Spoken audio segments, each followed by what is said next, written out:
practicing things that sound that people practice and it's a good idea, am I doing it right? Am I progressing? So these are all questions that I think a lot of people, both very, very serious musician and also people who just want to play a little bit of guitar and a little bit of music, ask themselves, because like we all want to get better and we have these different goals in mind of what we want to do with music and guitar. And we understand that, yeah, if you're doing something right, then you can probably get to where you're trying to get. What I want to share with you guys today are 10 points that I learned during my time in New York. So I'm from Israel originally. I moved to New York to study music. I went to the New School for Jazz. And, you meet a lot of people and you talk about guitar and music, and I think New York really kicks your ass in that sense, and in a very, very positive way, but also you just like learn things that are in the beginning maybe not as clear. So I just want to share all these points with you guys. Let's just dive in. Before we dive in, I just want to say these points will cover the connection between the ear, fingers, heart, and mind. So some points would be very conceptual and some points would be very like, okay, this is a clear exercise of, hammer on and pull-offs, etc., etc. All right, let's do it. 1. This is really a huge one that took me a very, very long time to understand. And the question is, how do we approach the practice? So how are we approaching the practice in terms of our mindset? What is the energy that we're coming to the practice? Now, I'm not trying to make it kind of like washy and mystical, but I am trying to ask the question of how focused are we and what are we feeling when we're coming to start practicing. So for me, sometimes I remember clearly being at New School and trying to practice and just being stressed out, honestly. Just like like overwhelmed with information and what I need to do and how to go about it. So instead of like chilling out and taking a deep breath, maybe even 3. Let's do that. Let's do that right now. Let's just take 3 breaths and you'll understand what I'm talking about.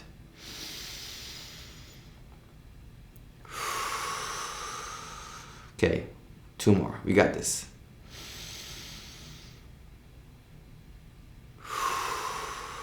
One more and then we'll talk about it.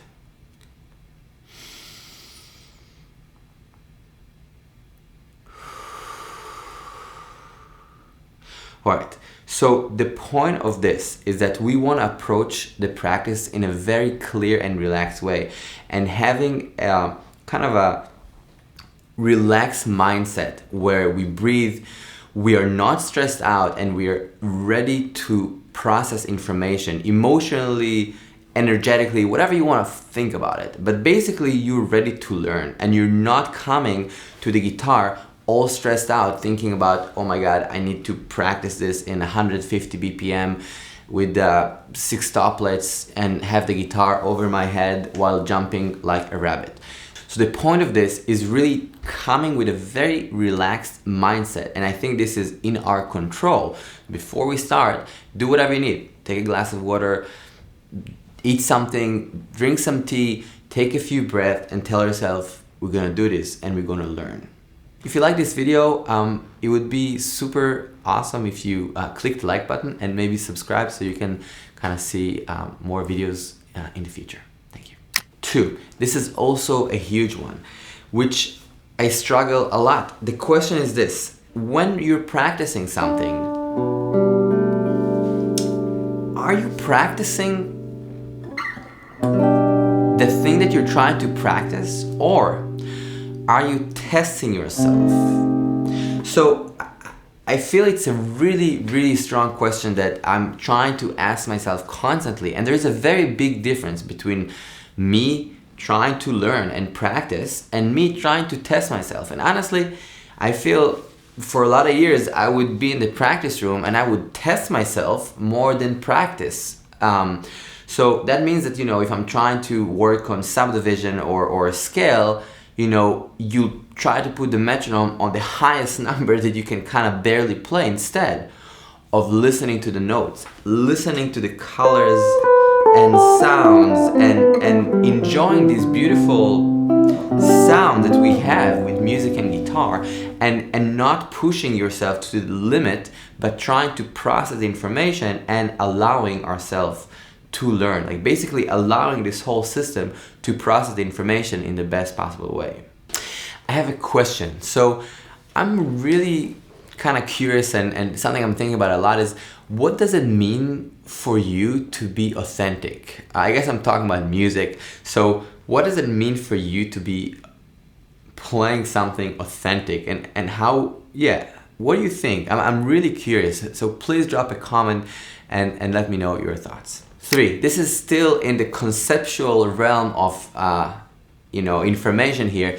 This one is basically writing clear, very tangible goals. And I don't mean like, oh, I want to play guitar well, or oh, I want to play shred or blues or jazz or rock. No, like very specific. Like I want to play scales.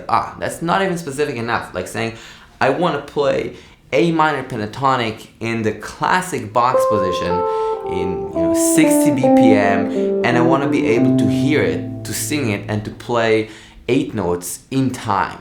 This is getting more clear, and this is something that if you practice for a week or something like that, you can attain it, and then you can push it from 60 BPM to maybe 61 or 62, and no wonder the week after you can push it a little bit further. But I think like having very, very clear, specific goals that you work with, so you see that you can do it, and I promise you can, but just like make sure it's very fragmented and kind of like digestible instead of like huge amounts of information. If you like this kind of content, the best way probably to support is by checking out the Patreon. There's a lot of stuff there. There's a PDF with 3 note per string for this video, and some other stuff we talk about in the end of the video.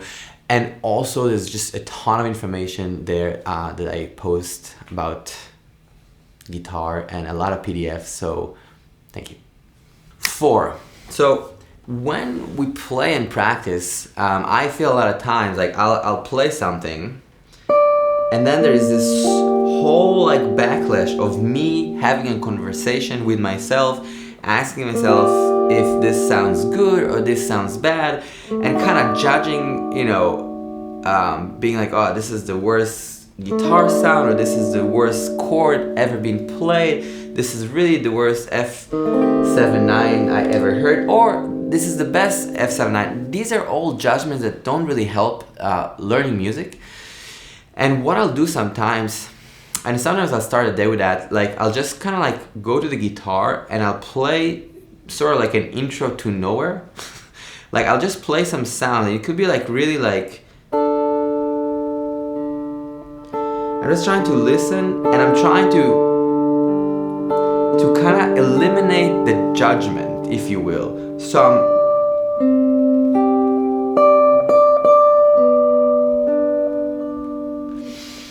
I'm trying to listen to the colors,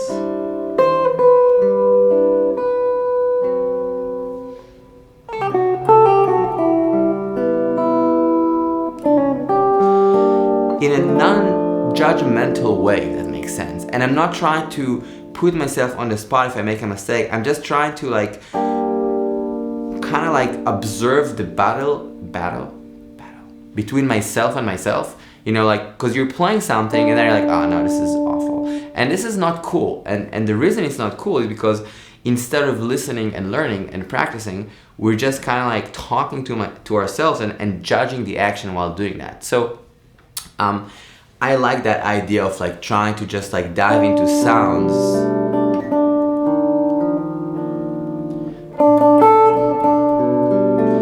And it could be anything. It could be like A minor to C major. It doesn't need to be anything specific. It could be anything that you want. It could be atonal. It could be very, very tonal.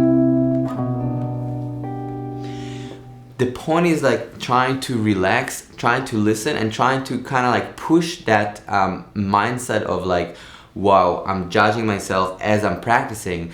No, I don't want that. I just want to make music. I want to practice, and I want to practice, not judge myself and not do all these actions while I'm trying to make music. Oh, one more thing. So I don't know if you know, but I put out an album. This is actually a physical vinyl that is available that I'm very excited about. The album is called Far From Shore, and it's with an incredible amount of musicians that are just like amazing. People like Adam Neely on bass, Tima Fave. I don't know. I just don't know.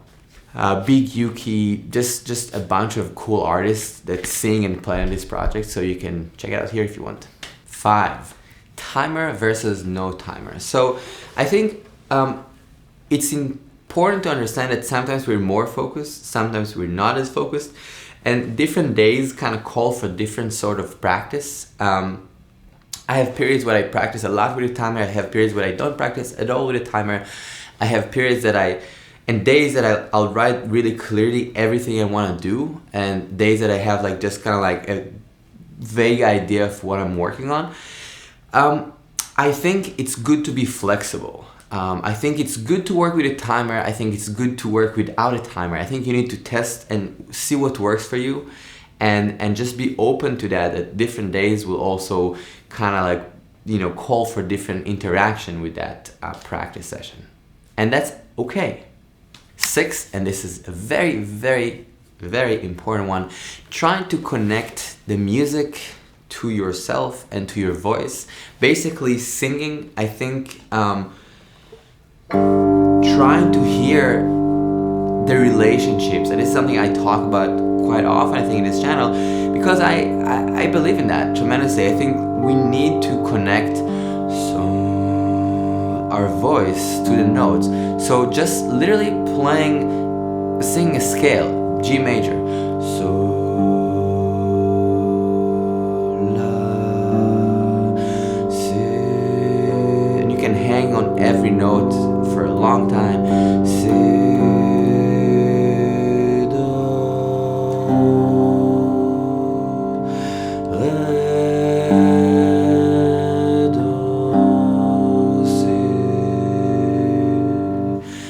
the point here is trying to internalize the music in a very, very kind of deep and truthful way. So it's not just our fingers move, and of course not just singing G major scale all the time, but starting from a simple scale and then maybe trying to hear and imagine different colors against this, and hearing it and tagging the information while you do that. You can just kind of like, so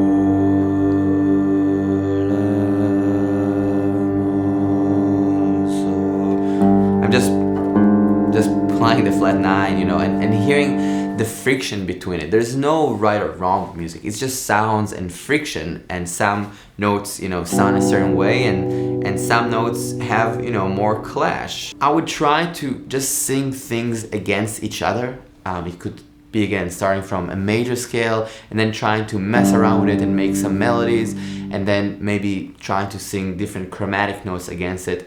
But the point is, you can just start by the intention of singing, of connecting your voice in your practice. 7, and that's also an important one, and that's really trying to kind of find a balance between shedding and practicing and being in the lab and actually making music. I think it's really, really important to make music. Sometimes I'll make a little loop.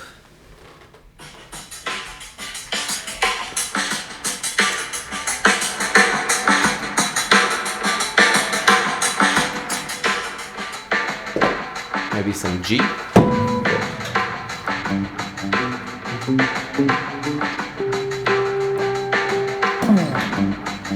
Maybe some solo, something simple.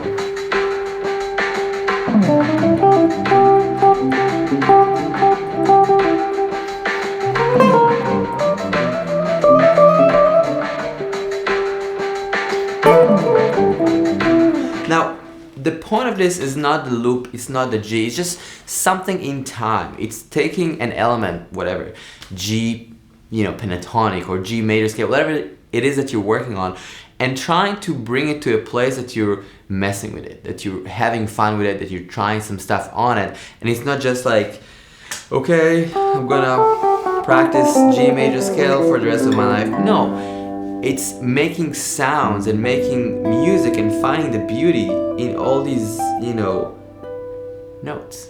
8. Sometimes I feel we think about guitar as this really hard instrument, and yeah, I'm not saying it's always the easiest, but also sometimes it's in our head. So I'll try sometimes to just take this instrument and ask myself, and this is also something I saw Julian Lutch talking about, which I loved. Just moving from here to here, or this motion in space is not that hard. And it's pretty natural. But when we hold a guitar and we try to play all these things, this feels really far. This F to this F, right? It feels like a world apart, but it's not that far.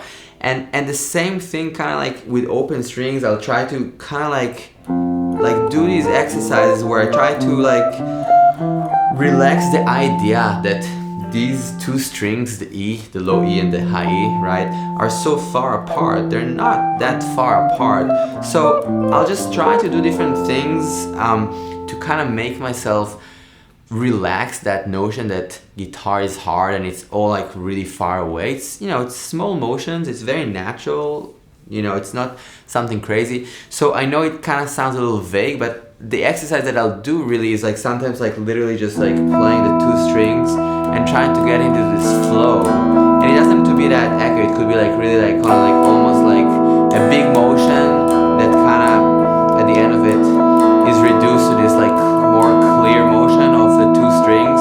And then sometimes I'll add maybe thirds or something, or different ideas on the left hand. It could be even octave, or just something to kind of make music with that idea. Sometimes a pentatonic scale, whatever you want, but just trying to kind of eliminate the thought that is far away. Kind of I want to feel it's all close. 9. So in terms of warm up for fingers, there's a lot of stuff, but one thing that I like doing for legato stuff these days is just taking playing one note and playing this idea, this chromatic thing, and trying to make sure that the hammer on is kind of legit. I'm not using this hand at all, so just this vibe, and I'll do that on each one of the strings basically.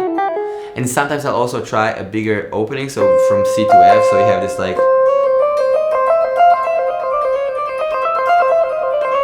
and I'll usually do it with a click, so there's some kind of subdivision, and I mean it's nothing crazy complicated, but I do feel it's pretty good and kind of a really clear exercise to straighten the fingers. 10. Well, here, another thing that I really like doing these days is just taking a scale and doing this combination between alternate picking and hammer and pull off. So basically taking 3 notes per string. For example, we can be in F major. So I'll alternate pick the first 2 notes, and then I'll hammer on the third one.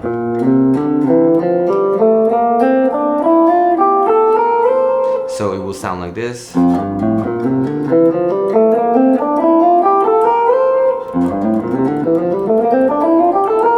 So it's more alternate picking than legato, but there is this option of being very fluid with that. And the same thing, again, descending, the same idea.